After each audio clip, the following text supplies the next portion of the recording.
아니, 여기에 왜? 아기가. 첫눈 내리는 12월, 부모님 산소에 온 소영은 기이한 만남을 갖습니다. 눈 속에서 생후 100개월 된 아기가 울고 있었던 것입니다. 산골 노처녀였던 소영은 잠시 망설였지만 포대기 속 이 아이를 살려주세요라는 쪽지를 보고는 아기를 키우기로 결심합니다. 그런데 이 아이, 평범한 아이가 아니었습니다. 3살밖에 안 되었는데 곱셈을 하는 등 수학적 재능이 빛을 발했고 세상의 이치를 꿰뚫지 뭡니까? 그런 아이를 결혼도 안 한 노처녀가 정성을 다해 키우는데 차가운 눈 내리는 날 산소 옆에서부터 시작된 이 만남, 이 기이한 만남이 어디로 흘러갈까요? 그 기적 같은 이야기가 지금 시작됩니다.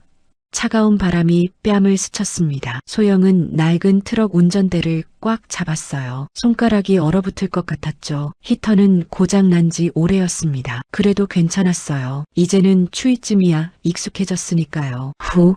한숨이 하얗게 번졌습니다. 백미러를 힐끔 쳐다봤어요. 뒤따라오는 차는 없었죠. 그제야 안도의 숨을 내쉬었습니다. 오늘도 무사히 넘겼네. 3년. 서울에서 도망쳐 이 산골까지 온지 딱 그만큼의 시간이 흘렀습니다. 한때는 서울 강남 한복판에서 성공한 레스토랑을 운영했었죠. 소영의 부엌이라는 이름으로 말이에요. 하루에도 수백 명의 손님이 찾아왔었습니다. 음식 평론가들은 극찬을 아끼지 않았고 예약은 한 달 전에 해야 겨우 자리를 잡을 수 있었어요. 그런데 모든 게 한순간에 무너졌습니다. 소영아, 나 좀 믿어봐. 이번 투자만 성공하면 우리 가게 체인점으로 만들 수 있어. 동업자였던 정민의 얼굴이 떠올랐어요. 10년 지기 친구였죠. 아니, 친구라고 믿었던 사람이었습니다. 투자는 사기였고 정민은 가게 명의로 15억을 대출받아 잠적했어요. 하루아침에 소영은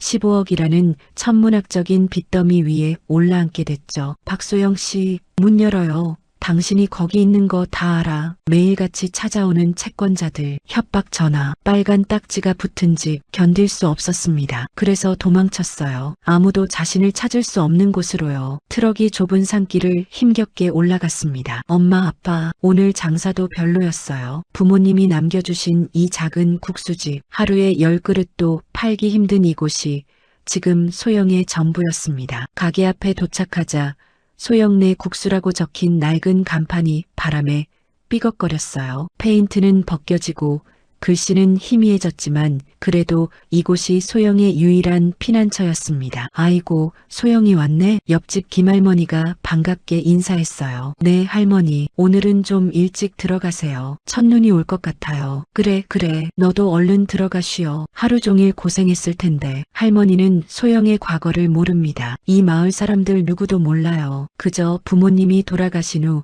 고향에 내려와 국수집을 이어받은 딸로만 알고 있죠. 가게 문을 열고 들어서자 찬 공기가 코끝을 찔렀습니다. 보일러도 아껴야 해. 한 달에 버는 돈은 겨우 100만 원 남짓. 그마저도 빚독촉 전화를 피해 바꾼 핸드폰 요금, 트럭 기름값, 재료비를 빼고 나면 남는 게 거의 없었어요. 앞치마를 두르고 주방을 정리하기 시작했습니다. 내일은 김치를 좀 더 담가놔야겠네. 혼잣말이 습관이 됐어요. 하루 종일 말할 사람이 없으니까요. 창밖을 보니 정말로 눈발이 날리기 시작했습니다. 올해 첫눈이었어요. 첫눈. 문득 정민과 함께 첫눈을 맞으며 소원을 빌었던 기억이 떠올랐습니다. 그때는 정말 행복했었죠.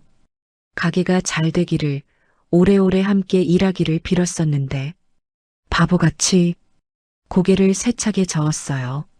과거를 떠올려봤자 가슴만 아플 뿐이었습니다. 시계를 보니 오후 5시. 해가 일찍 지는 겨울이라 벌써 어둑어둑했어요. 부모님 산소에 가야겠다. 오늘은 아버지 기일이었습니다. 깜빡하고 있다가 이제야 생각났어요. 다시 낡은 파카를 걸쳤습니다. 장바구니에 준비해둔 막걸리와 북어를 담았어요. 엄마, 아빠 가요.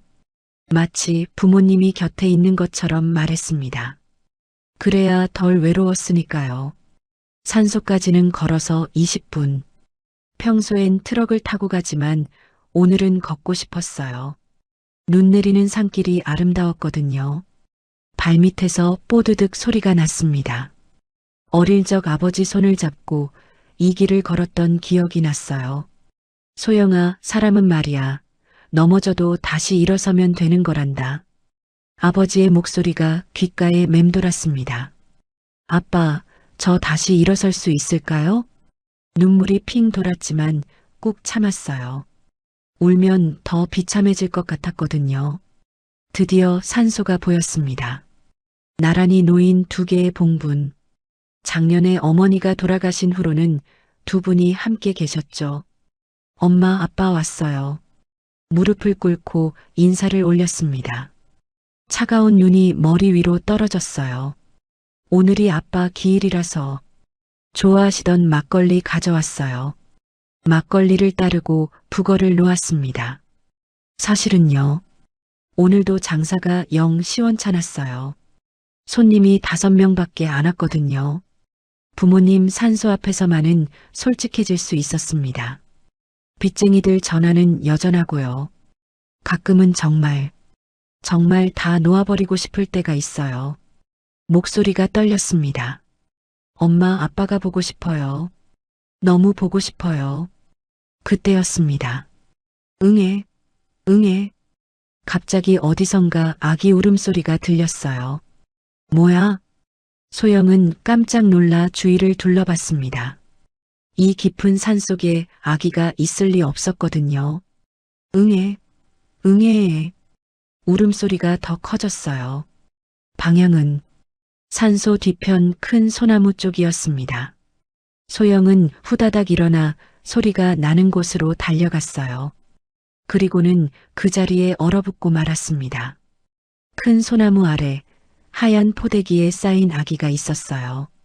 오 마이 갓. 떨리는 손으로 아기를 안아들었습니다. 아직 따뜻했어요. 버려진 지 얼마 되지 않은 것 같았죠. 응애, 응애. 아기는 계속 울었습니다. 작은 얼굴이 추위에 빨갛게 물들어 있었어요. 어떻게. 소영은 급히 자신의 파카를 벗어 아기를 감쌌습니다. 괜찮아.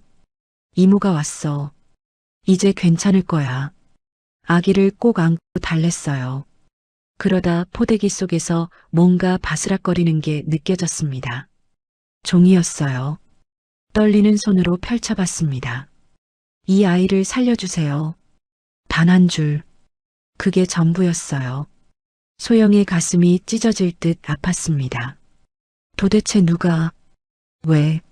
아기의 목에는 작은 목걸이가 걸려 있었어요. 별 모양 펜던트였죠?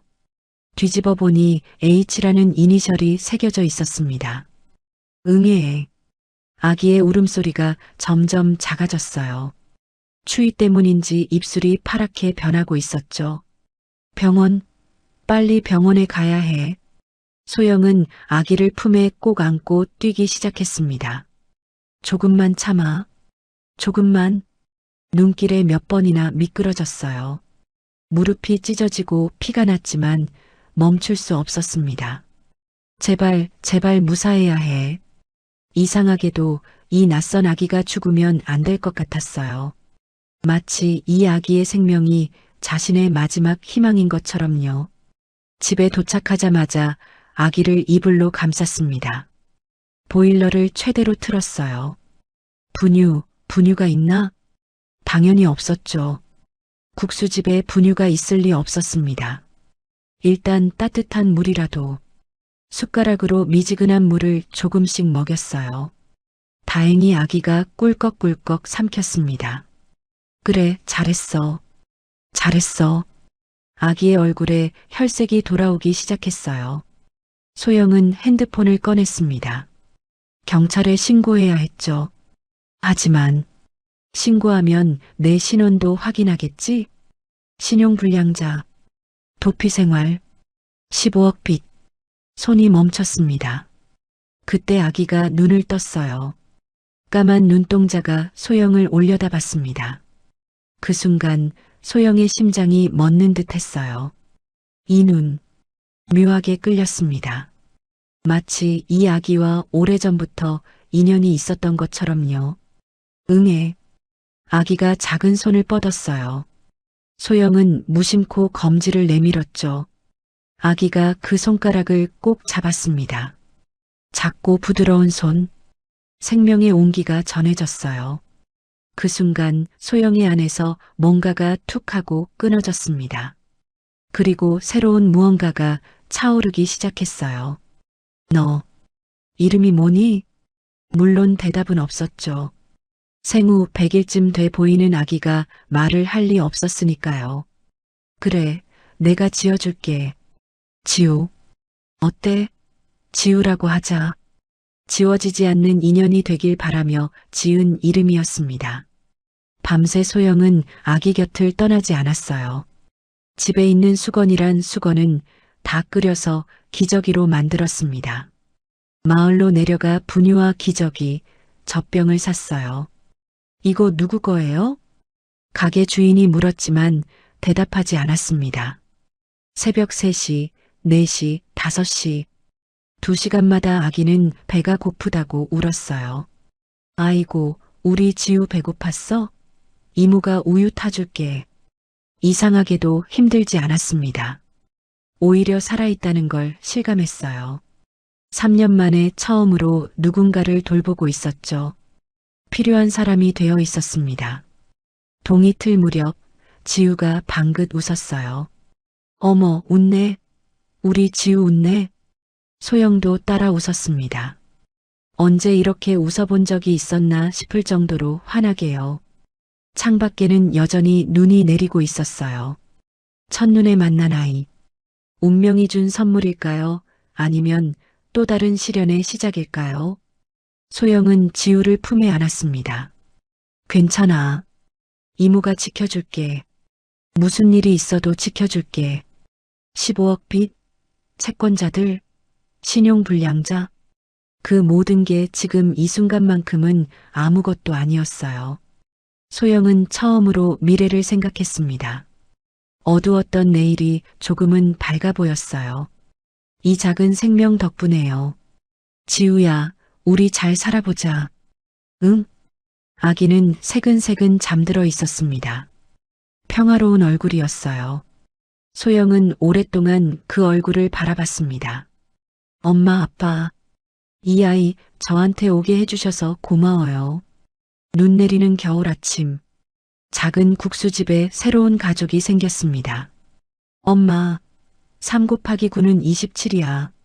소영은 깜짝 놀라 숟가락을 떨어뜨렸습니다. 뭐라고?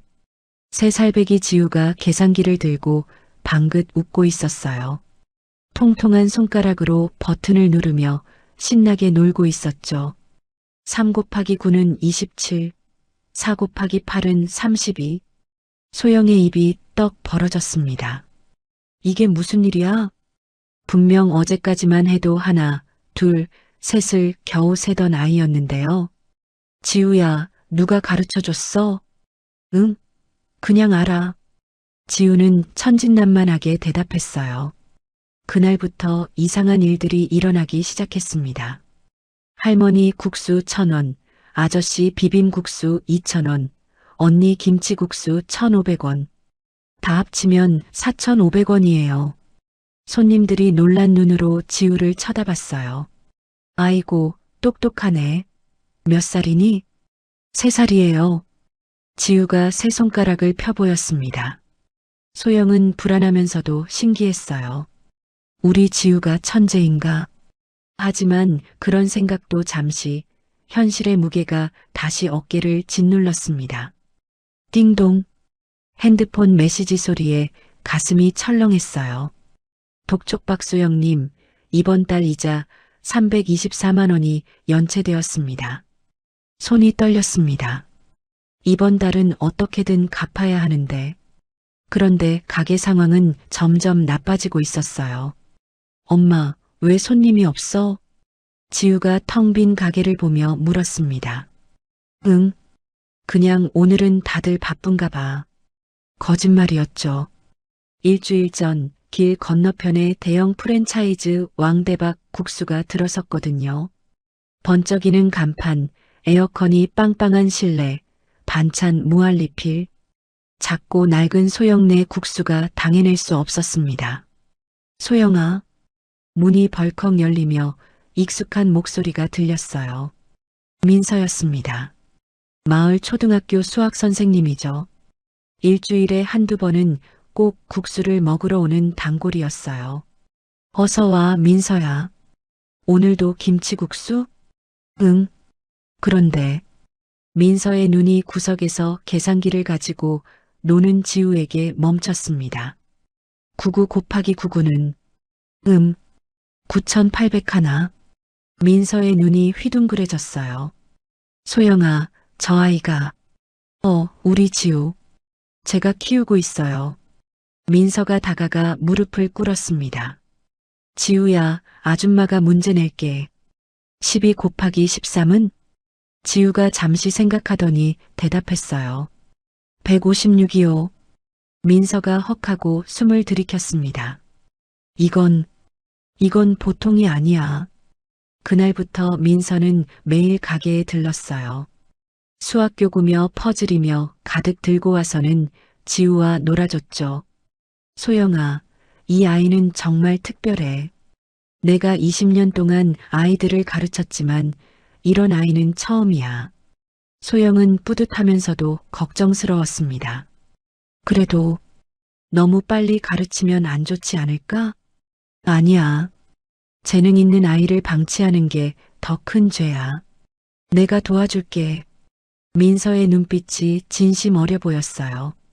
그렇게 한 달, 두 달이 지났습니다. 하지만 가게 사정은 갈수록 나빠졌어요. 소영은 빈 가게를 보며 한숨을 쉬었습니다. 오늘도 손님은 5명 뿐이었어요. 이러다가 정말 문득 지우가 다가왔습니다. 작은 손으로 소영의 손을 꼭 잡았어요. 엄마, 울지 마. 응? 엄마 안 울어. 거짓말. 엄마 눈이 빨개. 순간 가슴이 찡했습니다. 이 어린 게 다 눈치채고 있었구나. 엄마, 저기 가게는 왜 손님이 많아? 지우가 건너편 왕대박 국수를 가리켰어요. 거기는 크고 시원해서 그런가 봐. 그럼 우리도 시원한 거 만들면 되잖아. 시원한 거? 지우가 고개를 끄덕였습니다. 여름에는 시원한 국수, 얼음 넣고 김치도 시원하게. 소영은 멍하니 지우를 바라봤어요. 김치말이 국수? 생각해보니 나쁘지 않았습니다. 차가운 육수에 새콤한 김치를 듬뿍 넣고 지우야, 너 정말 천재구나. 헤헤. 다음 날부터 소영은 새로운 메뉴 개발에 몰두했어요. 10번, 20번 실패했습니다. 육수가 너무 싱겁거나 김치가 너무 시거나. 엄마, 이건 어때? 지우가 옆에서 이것저것 제안했어요. 얼음은 동그란 거 말고 길쭉한 거. 김치는 작게 잘라서. 신기하게도 지우의 아이디어는 하나하나 적중했습니다. 드디어 완성된 김치말이 국수. 와, 이거다. 소영은 환호성을 질렀어요. 시원한 육수, 아삭한 김치, 쫄깃한 면발. 완벽한 조화였죠. 내일부터 팔아볼까? 응, 잘 될 거예요. 지우가 주먹을 불끈 쥐었습니다. 그런데 기적 같은 일이 일어났어요. 사장님, 이거 뭐예요? 완전 대박이에요. 첫 손님이 감탄했습니다. 김치말이 국수요. 저희 집 특별 메뉴예요. 와, 이렇게 시원할 수가. 인스타에 올려도 돼요? 그럼요. 그날 오후 소영의 핸드폰이 쉴 새 없이 울렸어요. 그 김치말이 국수 파는 집이 거기죠? 몇 시까지 하세요? 예약 가능한가요? 믿을 수 없는 일이었습니다. 한 손님이 SNS에 올린 사진이 순식간에 퍼져나갔던 거예요. 해시태그 김치말이국수, 해시태그 소영내국수, 해시태그 숨은 맛집, 해시태그 대박. 다음 날은 더 놀라웠어요. 우와, 사람이 이렇게 많아? 지우가 놀란 눈으로 줄 서 있는 손님들을 봤습니다. 엄마, 우리 성공했어. 그래, 우리 지우 덕분이야. 소영은 지우를 꼭 안았어요. 하지만 정신없이 일하는 중에도 핸드폰은 계속 울렸습니다. 독촉 최후 통보. 압류해고 30일 이내. 손님이 많아졌지만 15억이라는 빚은 여전히 거대한 산이었어요. 엄마, 또 무서운 아저씨 전화야? 지우가 걱정스러운 눈으로 물었습니다. 아니야, 괜찮아. 소영은 억지로 웃었어요. 그날 밤 지우가 잠든 후 소영은 장부를 들여다봤습니다. 이번 달 순수익 300만 원. 이자도 못 갚네. 눈물이 앞을 가렸어요. 그래도 포기하면 안 돼. 지우의 잠든 얼굴을 바라봤습니다. 평화로운 표정. 이 아이를 위해서라도 버텨야 했어요. 이모 민서가 왔어. 다음 날 민서가 밝은 표정으로 들어왔습니다. 소영아, 좋은 소식이 있어. 뭔데? 우리 학교에서 수학 영재 프로그램을 시작하거든. 지우도 참여하면 좋을 것 같아. 소영의 얼굴이 어두워졌어요. 그게 돈이 많이 들지 않을까? 무료야. 교육청 지원 사업이라서. 정말? 응. 지우 같은 아이를 위한 프로그램이야. 소영의 눈에 눈물이 고였습니다. 우리 지우가 제대로 교육받을 수 있다니. 민서야, 정말 고마워. 뭘? 지우는 정말 특별한 아이야. 잘 키워줘. 민서가 지우의 머리를 쓰다듬었어요. 그때 지우가 말했습니다. 이모, 나 커서 수학자 될 거예요. 그래, 멋지다. 그래서 돈 많이 벌어서 엄마한테 다 줄 거예요. 순간 정적이 흘렀습니다. 소영의 가슴이 먹먹해졌어요. 이 어린 게. 민서도 눈시울이 붉어졌습니다. 지우야, 넌 정말 착한 아이구나. 그날 저녁 소영은 지우와 함께 김치말이 국수를 먹었어요. 엄마, 맛있어? 응, 세상에서 제일 맛있어. 나도요. 지우가 해맑게 웃었습니다. 창밖으로 노을이 지고 있었어요. 힘든 하루였지만 지우가 있어 버틸 수 있었습니다. 조금씩 나아지고 있어. 비록 갈 길은 멀지만 포기하지 않을 거예요. 지우라는 빛이 있으니까요. 엄마, 내일은 뭐 만들까? 글쎄, 우리 지우는 뭐 만들고 싶어? 수박국수? 수박국수? 응. 여름이니까 수박 넣은 국수. 소영은 피식 웃었어요. 그것도 한번 만들어 볼까? 진짜? 와. 지우가 팔을 번쩍 들었습니다. 작은 국수집에 웃음소리가 퍼졌어요. 내일은 오늘보다 나은 날이 될 거라고 소영은 믿었습니다. 지우와 함께라면 무엇이든 할 수 있을 것 같았으니까요. 지우야, 오늘도 1등이구나. 민서가 수학 문제지를 들고 환하게 웃었습니다. 7살이 된 지우는 이제 초등학교 3학년 수준의 수학을 거뜬히 풀어내고 있었어요. 헤헤, 쉬웠어요. 지우가 왼손으로 연필을 돌리며 대답했습니다. 순간 민서의 표정이 묘하게 변했어요.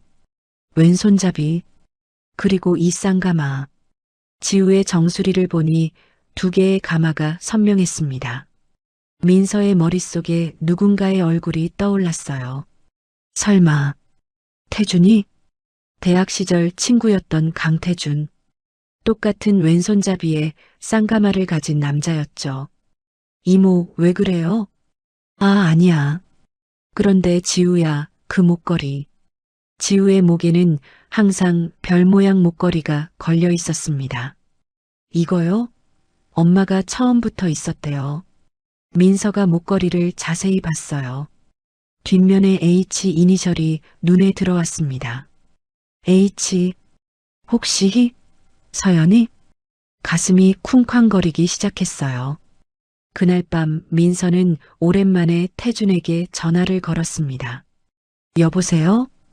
태준아, 나 민서야. 민서, 정말 오랜만이다. 7년. 그동안 연락이 끊겼던 시간이었죠. 그래, 잘 지냈어? 응. 너는? 아직 초등학교 선생님이야? 그럼. 그런데 태준아. 민서가 숨을 깊이 들이쉬었습니다. 혹시 서연이 소식 들었어? 전화 저편이 조용해졌어요. 왜 갑자기 연희를? 그냥 궁금해서. 7년 전에 갑자기 사라졌잖아. 그래. 아무 말도 없이. 태준의 목소리에 아직도 상처가 묻어났습니다. 민서는 더 이상 참을 수 없었어요.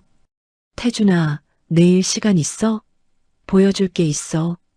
다음 날 오후 검은색 벤츠가 산길을 올라왔습니다. 여기가 그 국수집이야?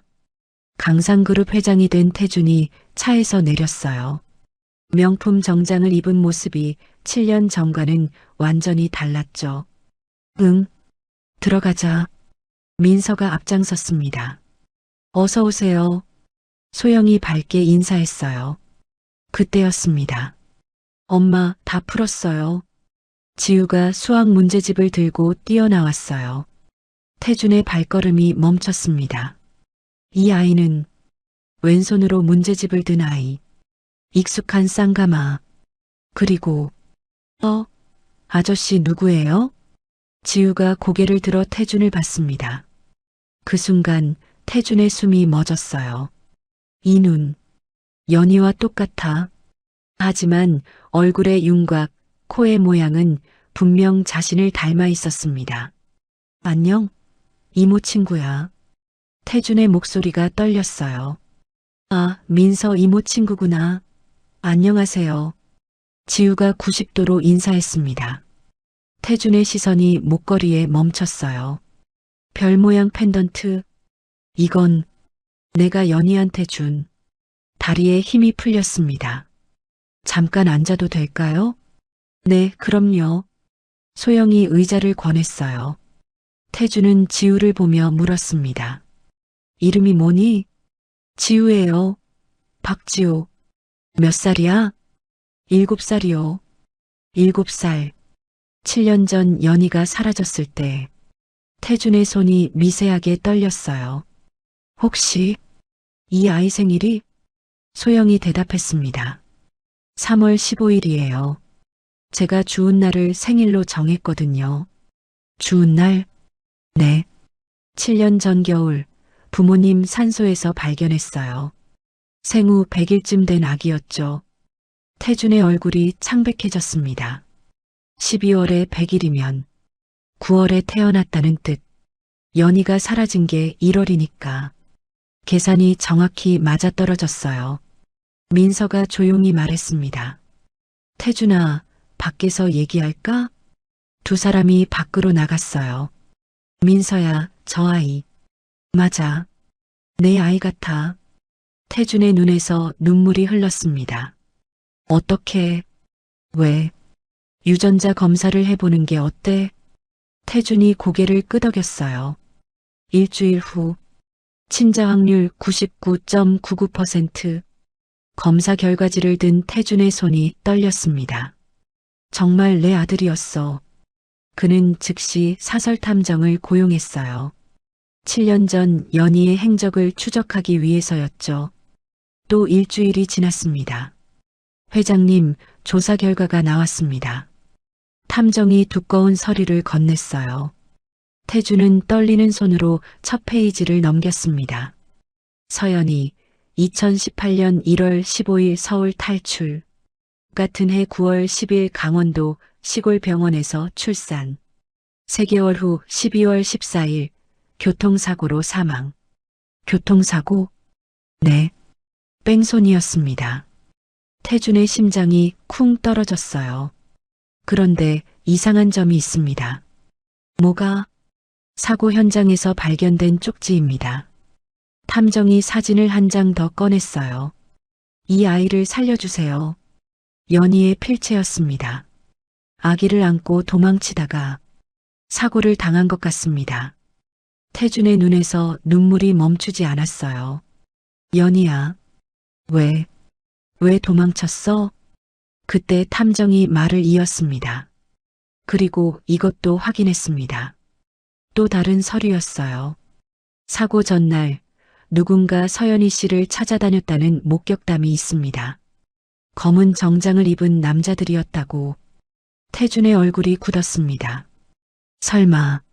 며칠 후 태준은 국수집을 다시 찾았어요. 어서 오세요. 지우가 먼저 알아보고 달려왔습니다. 아저씨, 또 왔어요? 응. 지우 보고 싶어서. 태준이 무릎을 꿇고 지우를 바라봤어요. 내 아들. 가슴이 찢어질 것 같았습니다. 사장님, 잠깐 이야기 좀 할 수 있을까요? 소영과 마주 앉았어요. 태준이 천천히 입을 열었습니다. 지우는 제 아이입니다.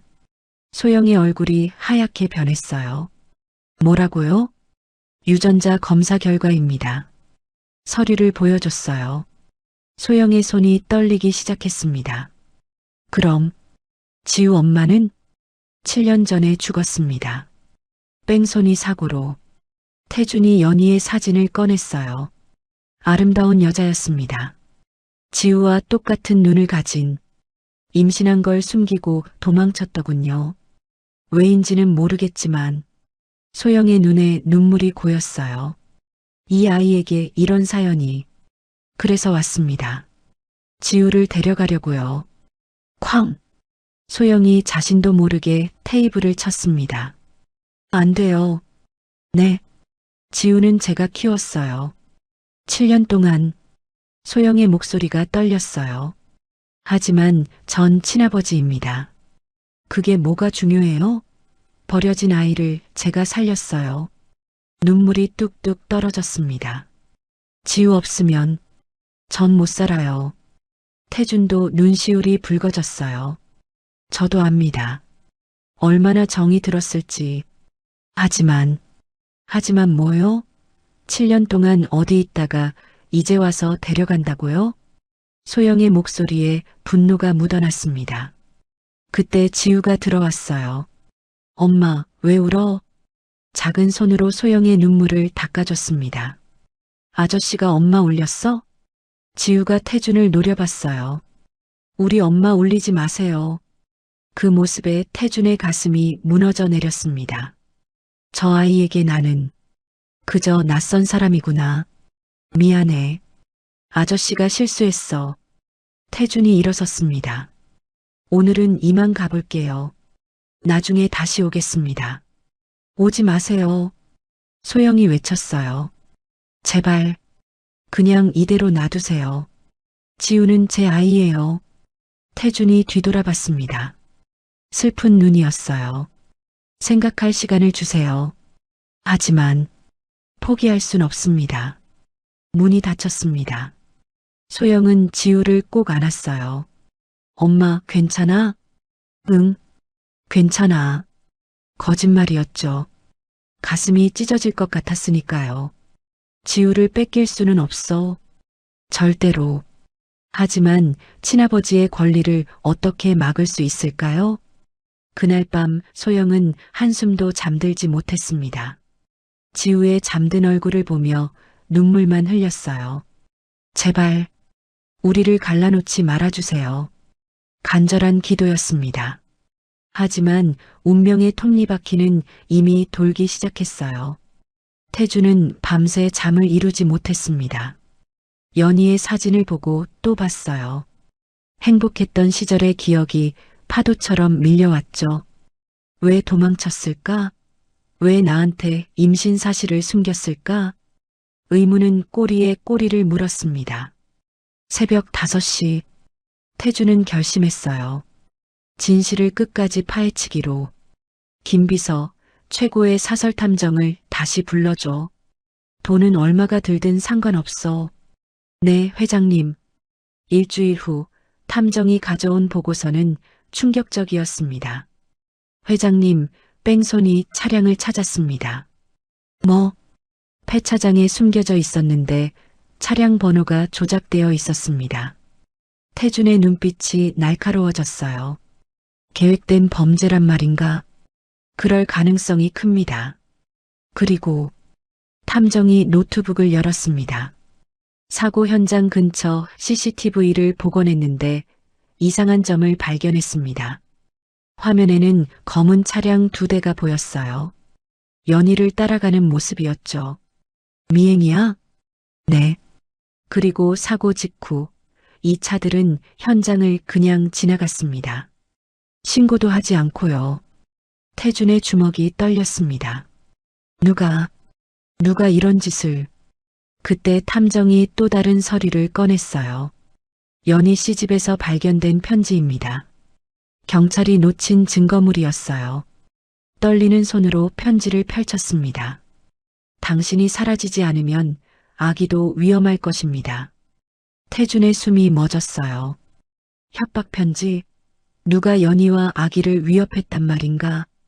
발신자를 추적해 봤습니다. 누구야? 탐정이 잠시 머뭇거렸어요. 강미선 여사의 비서가 보낸 것으로 확인됐습니다. 쾅! 태준이 테이블을 내리쳤습니다. 뭐라고? 우리 어머니가? 믿을 수 없었어요. 아니, 믿고 싶지 않았죠. 증거가 더 있습니다. 탐정이 통화 녹취록을 꺼냈어요. 그 여자만 없어지면 돼.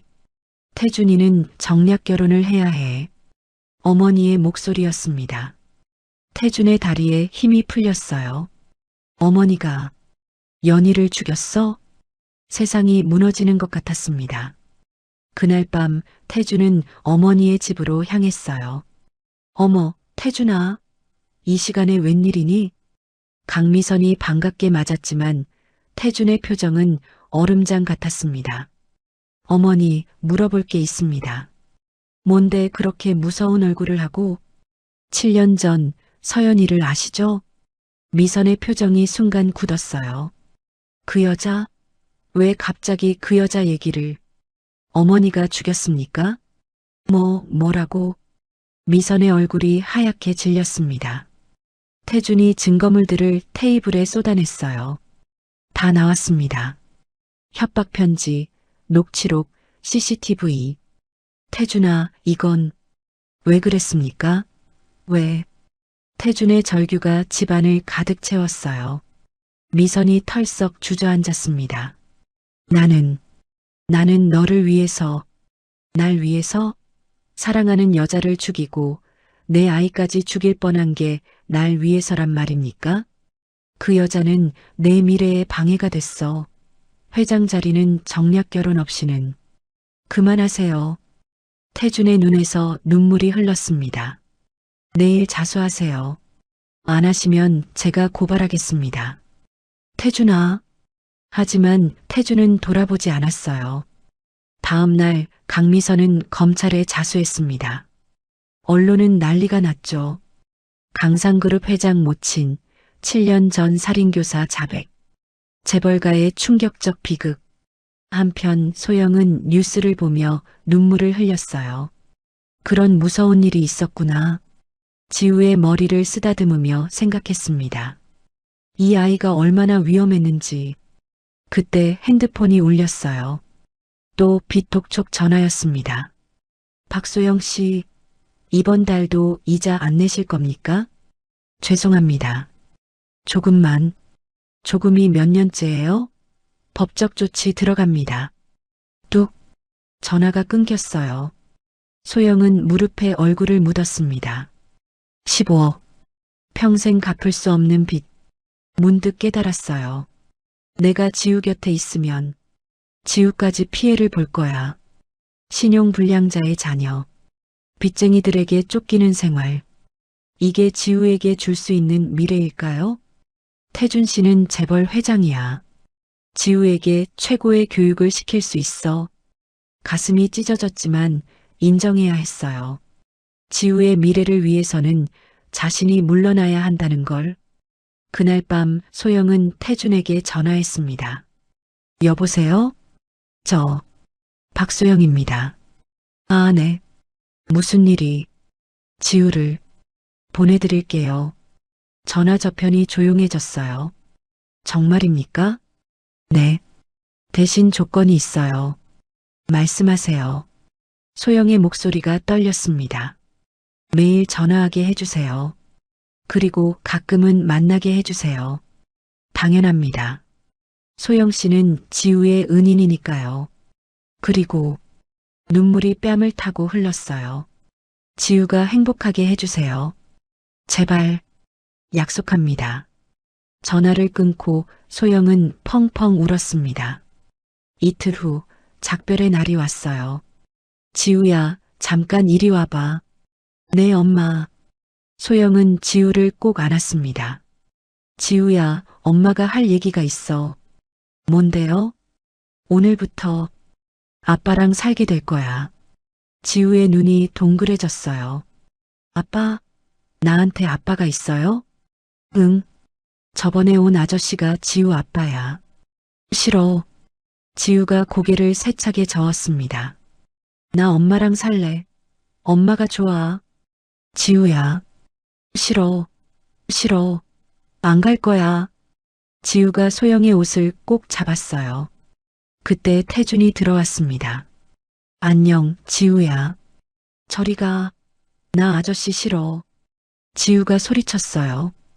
태준의 표정이 슬퍼졌지만 차분히 무릎을 꿇었습니다. 지우야, 아빠가 미안해. 늦게 와서. 아빠 아니야. 우리 아빠 없어. 소영의 가슴이 미어졌어요. 지우야, 엄마 얼굴 좀 봐. 지우가 눈물 가득한 얼굴을 들었습니다. 엄마는 지우가 행복했으면 좋겠어. 아빠랑 가면 좋은 집에서 살고 좋은 학교도 다닐 수 있어. 싫어. 엄마랑 국수집에서 살래. 매일 전화할게. 자주 만나러 올게. 약속해. 정말? 응. 엄마가 언제 거짓말했어? 지우가 작은 손으로 눈물을 닦았어요. 그럼 잠깐만 가는 거야? 그래. 잠깐만. 거짓말이었죠. 하지만 지우를 위해서는 이렇게 말할 수밖에 없었어요. 태준이 지우를 안아들었습니다. 엄마, 엄마. 지우가 손을 뻗었어요. 소영은 돌아서서 입을 틀어막았습니다. 울음소리를 지우에게 들키고 싶지 않았으니까요. 엄마. 차 문이 닫히고 엔진 소리가 멀어져 갔어요. 소영은 그제야 무너져 내렸습니다. 미안해. 미안해, 지우야. 텅 빈 국수집. 아이의 온기가 사라진 자리에는 차가운 바람만 불었어요. 책상 위에는 지우가 그린 그림이 놓여 있었습니다. 국수집 앞에서 웃고 있는 엄마와 자신의 모습. 엄마랑 영원히 함께라고 삐뚤빼뚤 적혀 있었어요. 소영은 그림을 가슴에 안고 울었습니다. 한참을 울다가 문득 하늘을 봤어요. 엄마, 아빠, 제가 맞는 선택을 한 거죠? 대답은 없었지만 따뜻한 바람이 불어왔습니다. 마치 토닥여주는 것처럼. 소영은 천천히 일어섰어요. 이제부터라도 빚을 갚기 위해 더 열심히 일해야지. 지우가 나중에 부끄럽지 않은 엄마가 되기 위해, 언젠가 당당하게 만날 그날을 위해. 소영은 앞치마를 두르고 주방으로 들어갔습니다. 눈물은 아직 마르지 않았지만 손은 멈추지 않았어요. 김치를 썰고 면을 삶고 육수를 끓였습니다. 지우야, 엄마가 꼭 다시 데리러 갈게. 작은 다짐이 빈 가게에 울려 퍼졌습니다. 엄마, 엄마 보여? 화면 속 지우가 손을 흔들었습니다. 응, 잘 보여. 우리 지우 오늘도 잘 지냈어? 네. 근데 엄마 언제 와요? 소영의 가슴이 아팠어요. 벌써 석 달째 같은 질문이었죠. 조금만 더 기다려. 엄마가 꼭 갈게. 거짓말이었습니다. 15억 빚은 여전히 그대로였으니까요. 펜트하우스 거실에서 태준이 지우를 불렀어요. 지우야, 저녁 먹자. 네. 엄마, 나 밥 먹고 다시 전화할게. 그래. 맛있게 먹어. 화면이 꺼졌습니다. 소영은 한참을 핸드폰을 바라봤어요. 잘 지내고 있구나. 안심이면서도 서운했죠. 지우가 점점 새로운 환경에 적응하고 있다는 증거였으니까요. 한편 지우는 식탁에 앉아 밥을 먹으며 말했습니다. 아빠, 엄마 언제 데려와요? 태준이 잠시 멈췄어요. 지우야, 엄마는 일이 있어서. 거짓말. 지우가 숟가락을 내려놨습니다. 엄마가 돈이 없어서 못 오는 거 알아요. 7살이지만 너무나 똑똑한 아이였죠. 태준이 놀란 눈으로 지우를 봤어요. 어떻게? 엄마 전화할 때마다 우는 소리 들려요. 그리고 무서운 아저씨들이 찾아온다고. 지우의 눈에 눈물이 고였습니다. 아빠가 도와주면 안 돼요? 지우야, 엄마는 날 위해서 보낸 거잖아요. 나도 다 알아요. 그 순간 태준의 마음속에서 뭔가가 움직였습니다. 이 아이를 위해서라도. 그날부터 지우는 더욱 공부에 매진했어요. 엄마를 위해서 최고가 될 거야. 작은 다짐이었죠. 시간이 흘렀습니다. 12살이 된 지우는 전국 수학경시대회에 출전했어요. 다음은 대상 수상자 강지우 학생. 경기장이 술렁였습니다. 초등학생이 고등학생들을 제치고 1등을 했으니까요. 엄마, 나 1등 했어. 정말? 우리 지우 대단해. 영상통화로 트로피를 보여주는 지우. 소영은 눈물을 글썽였어요. 내가 키운 아이가. 하지만 여전히 만날 수는 없었습니다. 빚은 이자만 겨우 갚는 수준이었으니까요. 6년이 더 흘렀어요. 18살 지우는 하버드 대학교 수학과에 수석 입학했습니다. 축하해, 아들. 태준이 지우를 안았어요. 고마워요, 아빠. 지우는 이제 태준을 아빠라고 부르는데 익숙해졌죠. 하지만 마음 한구석에는 항상 소영이 있었습니다. 엄마한테 먼저 전화해도 돼요? 그럼 당연하지. 엄마, 나 하버드 붙었어. 정말? 정말? 소영의 목소리가 떨렸어요. 우리 지우, 정말 자랑스러워. 엄마, 이제 곧 만날 수 있을 거야.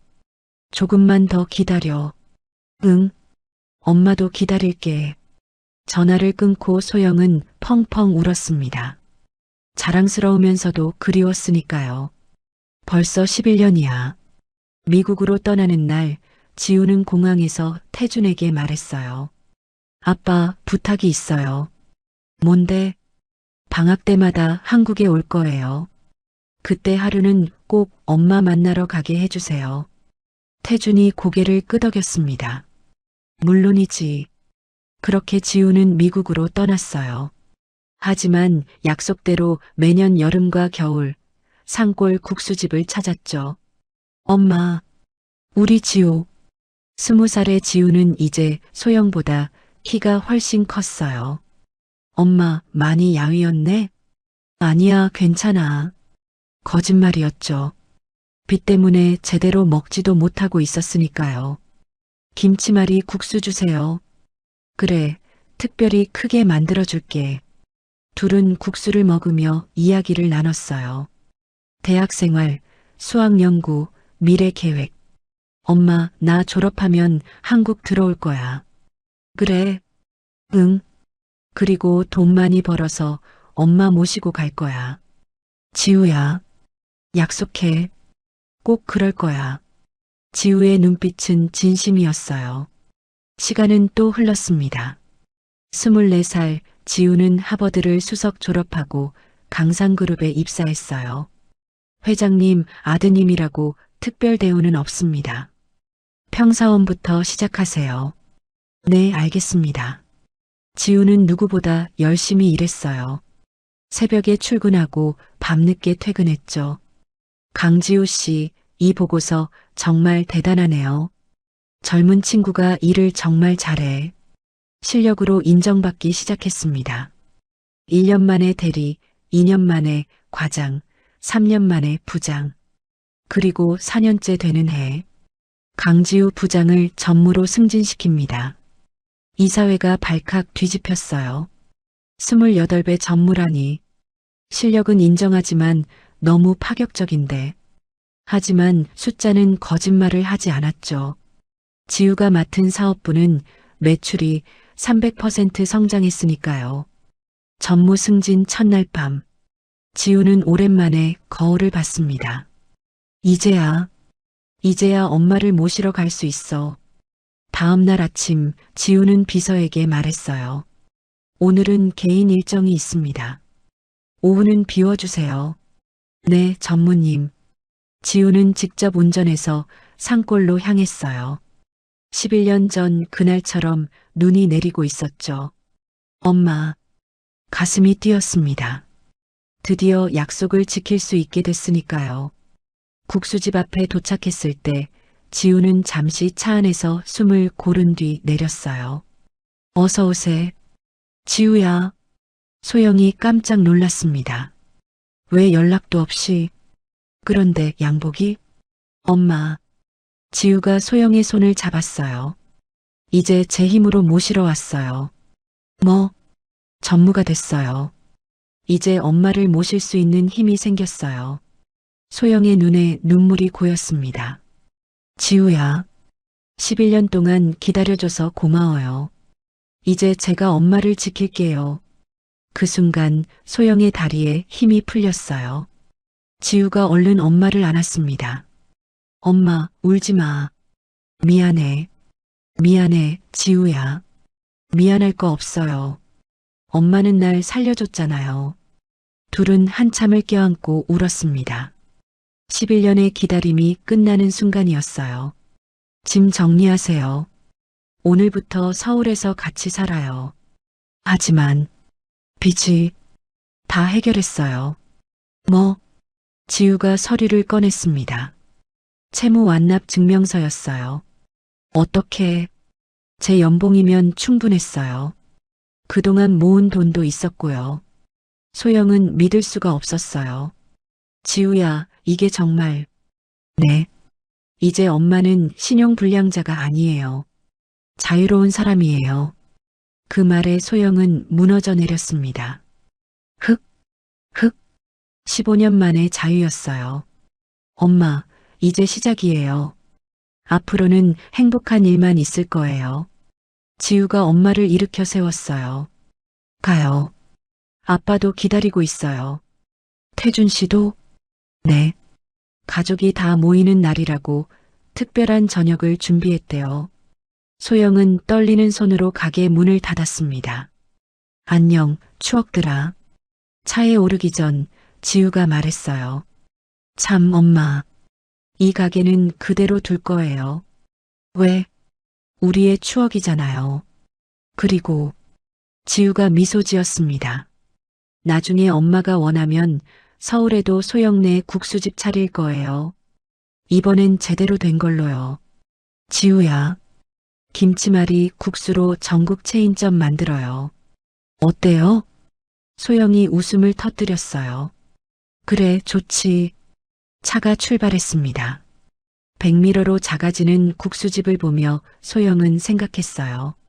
엄마, 아빠, 저 이제 지우랑 행복하게 살 수 있을 것 같아요. 눈은 여전히 내리고 있었지만 이제는 춥지 않았습니다. 지우가 있으니까요. 차창 밖으로 서울의 풍경이 펼쳐졌습니다. 소영은 믿을 수가 없었어요. 15년 만에 다시 보는 서울이었죠. 엄마, 긴장하셨어요? 지우가 걱정스러운 눈으로 물었습니다. 아니, 그냥 좀 떨려서. 사실 무서웠어요. 태준을 다시 만나는 것도, 새로운 생활을 시작하는 것도, 내가 저 집에 어울릴 수 있을까? 펜트하우스 앞에 도착했을 때 소영의 가슴이 쿵쾅거렸습니다. 어서 오세요. 태준이 문을 열고 기다리고 있었어요. 정장 대신 편안한 스웨터를 입은 모습이 낯설었죠. 오랜만입니다, 소영 씨. 네. 안녕하세요. 어색한 인사가 오갔습니다. 그때 지우가 두 사람의 손을 잡았어요. 이제 가족이잖아요. 너무 어색해하지 마세요. 태준이 부드럽게 웃었습니다. 맞아. 소영 씨, 앞으로는 편하게 지내요. 네. 감사합니다. 소영의 눈가가 촉촉해졌어요. 거실로 들어서자 놀라운 광경이 펼쳐졌습니다. 테이블 위에는 김치말이 국수가 3그릇 놓여 있었어요. 이건 직접 만들어 봤어요. 지우가 레시피를 알려줬죠. 태준이 쑥스럽게 웃었습니다. 처음 만들어 봐서 맛은 장담 못해요. 소영이 한 입 먹어봤어요. 눈물이 핑 돌았습니다. 맛있어요. 정말 맛있어요. 거짓말이 아니었어요. 서툴지만 진심이 담긴 맛이었으니까요. 우리 집 김치말이 국수가 최고지. 지우가 자랑스럽게 말했어요. 3사람은 나란히 앉아 국수를 먹었습니다. 소영 씨, 태준이 진지하게 말을 꺼냈어요. 사실 준비한 게 있어요. 뭔데요? 태준이 서류를 꺼냈습니다. 강상그룹 복지재단 이사장직을 맡아주셨으면 해요. 네, 저한테요? 소영이 깜짝 놀랐어요. 네. 소영 씨처럼 어려운 시절을 겪어본 분이 적임자라고 생각해요. 하지만 제가 무슨 자격이... 엄마, 지우가 소영의 손을 잡았어요. 엄마는 나를 키웠잖아요. 그것만으로도 충분한 자격이 있어요. 태준이 고개를 끄덕였습니다. 맞아요. 그리고 이건 단순한 명예직이 아니에요. 실제로 어려운 아이들을 돕는 일을 하게 될 거예요. 소영의 가슴이 뜨거워졌습니다. 어려운 아이들을 돕는다. 지우를 키우며 느꼈던 그 마음을 이제 다른 아이들에게도 전할 수 있다니. 정말 제가 해도 될까요? 당연하죠. 소영 씨야말로 가장 적합한 사람이에요. 태준의 눈빛이 진심이었어요. 소영은 깊이 숨을 들이쉬었습니다. 네, 하겠습니다. 열심히 하겠습니다. 엄마, 축하해요. 지우가 엄마를 꼭 안았어요. 그날 밤 3사람은 오랜만에 웃고 떠들었습니다. 마치 진짜 가족처럼. 이게 행복이구나. 소영은 생각했어요. 다음 날 아침, 엄마 갈 곳이 있어요. 지우가 차키를 들고 있었습니다. 어디? 따라오시면 알아요. 아빠도 같이 가요. 3사람은 차를 타고 어디론가 향했어요. 도착한 곳은 조용한 납골당이었습니다. 여기는 연희 씨가 계신 곳이에요. 태준이 낮은 목소리로 말했어요. 소영의 가슴이 먹먹해졌습니다. 지우의 친엄마. 납골당 안으로 들어가자 아름다운 사진이 놓여 있었어요. 지우와 똑같은 눈을 가진 여자. 엄마. 지우가 사진 앞에 무릎을 꿇었습니다. 안녕하세요. 저 잘 컸어요. 눈물이 뚝뚝 떨어졌어요. 좋은 분들 덕분에 행복하게 살았어요. 이제는 모두가 함께 있어요. 소영도 무릎을 꿇었습니다. 연희 씨, 지우 잘 키웠습니다. 정말 좋은 아이로 자랐어요. 목소리가 떨렸어요. 이제는 우리가 가족이 됐어요. 지우를 중심으로 하나가 됐답니다. 태준도 고개를 숙였습니다. 연희야, 미안해. 지켜주지 못해서. 3사람은 한참을 그 자리에 있었어요. 슬픔과 그리움, 그리고 새로운 다짐이 뒤섞인 시간이었죠. 돌아오는 길에 지우가 말했습니다. 이제 정말 시작이에요. 우리 가족의 새로운 시작. 그래. 태준과 소영이 동시에 대답했어요. 집에 도착하자 지우가 큰 액자를 들고 왔습니다. 이게 뭐니? 가족사진이요. 어제 찍은 거 인화했어요. 사진 속에는 김치말이 국수를 먹으며 웃고 있는 3사람이 있었어요. 거실에 걸어요. 그리고 지우가 또 다른 액자를 꺼냈습니다. 연희의 사진이었어요. 이것도 같이 걸어요. 우리 가족이니까. 태준의 눈시울이 붉어졌습니다. 그래. 그러자 4개의 액자가 나란히 걸렸어요. 태준, 소영, 지우, 그리고 연희. 완벽해요. 지우가 환하게 웃었습니다. 일주일 후 소영은 강상그룹 복지재단 이사장으로 첫 출근을 했어요. 이사장님 환영합니다. 직원들이 따뜻하게 맞아줬어요. 잘 부탁드립니다. 많이 도와주세요. 소영은 겸손하게 인사했습니다. 첫 업무는 보육원 방문이었어요. 여기 아이들은 모두 부모님이 없어요. 원장 수녀님이 설명했습니다. 소영의 가슴이 아팠어요. 지우도 하마터면 제가 도울 수 있는 게 뭐가 있을까요? 많아요. 아이들에게는 물질적 지원도 필요하지만 무엇보다 관심과 사랑이 필요해요. 소영은 고개를 끄덕였습니다. 네, 제가 할 수 있는 모든 걸 하겠습니다. 그날부터 소영의 새로운 삶이 시작됐어요. 매일 보육원과 복지시설을 방문했습니다.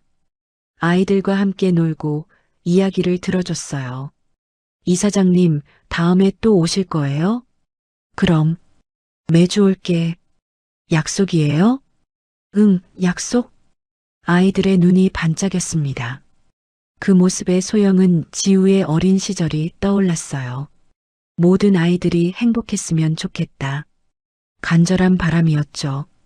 어느 날 저녁, 세 사람이 다시 식탁에 모였어요. 오늘은 제가 요리했어요. 소영이 자랑스럽게 말했습니다. 우와, 김치찌개다. 지우가 좋아했어요. 엄마 김치찌개가 최고지. 맛있네요. 태준도 엄지를 들었습니다. 식사를 하며 하루 있었던 일을 나눴어요.